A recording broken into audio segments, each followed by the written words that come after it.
I'm going to share with you my 5 top exercises that help me the most when I'm in the middle of a long hike or a marathon or anything else. I hope that you can remember even one of these.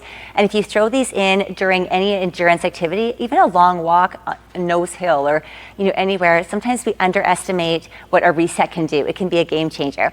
So first of all, I'll find like a stop sign or a fence post to do one-arm rotating push-ups. Never underestimate how much one shoulder dropping can affect the IT bands on the opposite hip. So you have one hand, plus it's nice to really open up your hands, one hand on anything that can hold you, slide the shoulder back, and you're gonna try to get the front of your chest towards that hand.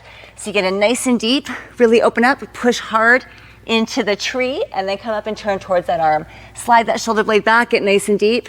This is amazing if you're carrying a pack as well. And the other side, you're gonna try and get close to that hand, slide the shoulder blade right back, hold the abs in, and push right back up. Turn towards that arm, one more. So even 2 reps can be such a powerful difference in helping to correct you. The other one that absolutely blows my mind mid-race is if I have my arms behind me, you're gonna feel like the back works. You might have to jimmy your body around a bit until you feel like both sides of your back are working evenly. Hinge at the hips, keep a flat back, squat to wherever you can get to, squeeze your glutes and abs and come back up. Hinge, feel your back work, squat down deep, and push back up. And now what I find happens when I'm really tight is I might kind of go, ooh, things are kind of tight, but then as you do a few reps, you can get deeper. You can also do a few in front. This is to help chest work as well. Hinge the hips back, get down deep, squeeze the glutes and abs to come back up. Hinge in the hips and get down deep, and push to the ground to come back up. So those are 2 nice ones. Now, something else that you kind of underestimate is when the IT bands and the other muscles are kind of taking over sometimes, even to pick up our legs, having a strong back and hip flexors really helps. So that's why we're working hip flexors on the way down, glutes on the way up. Then another part to help this is if you fully straighten and fully bend your knees, because when we're moving, we just have that half contraction. So I want you to feel the contraction build as you use your quads to slide your kneecap up, get those quads really working. Once you feel like they're kicking in, lift wherever you can with some balance, really feel them engage, and then try flexing and pointing your foot. You can spin your foot in and out or circles. Just keep these guys engaged. Flex back to finish it and control the lowering. Stay on that same leg, have it behind you, feel the hamstrings grab to pick up that leg as tight as you can. Same thing, you can do some circles, some point and flex, and then flex back and control the lower. If you want to see if it's made a difference, if you shake out your legs, you might feel how responsive and loose that leg is. It'll make a big difference to actually opening up that hip as you're moving. Let's get that second side, straight leg. So you don't have to do these all together. You can do them separately if you like, just 30 minutes in, do one of them, 30 minutes later, do another one. You could do it every 10 minutes if you're getting a little tired.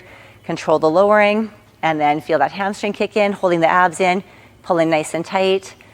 Some ankle circles, point and flex, whatever you like, flex down and finish it. So that's just a beautiful one right there.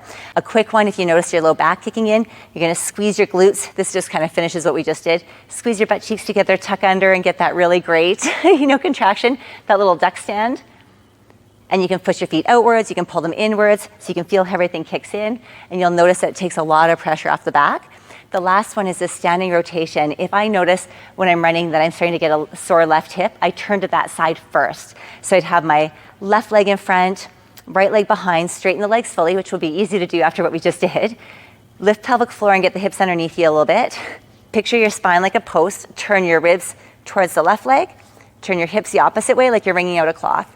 This is really powerful for, I'm feeling the front of my back leg, the back of my front leg, getting my ribs opened. And then let's try the other side. Right leg in front, left behind. Straighten them and pull them towards each other. Hips under a bit. Turn towards the right, like you're spinning around a post. Turn the hips the opposite way. If you feel your back, you might have to crunch just a smidge. And then back to the center. That unwinds you like I can't even explain. So I hope these drills help. You could just throw in the straight and bent leg one. You could throw in the 1-arm push-up. You could throw in a couple of quick squats just so you get that pick-up back if you're having trouble picking up your legs, that duck stand for any back pain, and that rotation if you feel like you're overloading one side. They're all great tools. Have so much fun and have a super healthy hiking and running season. Take care.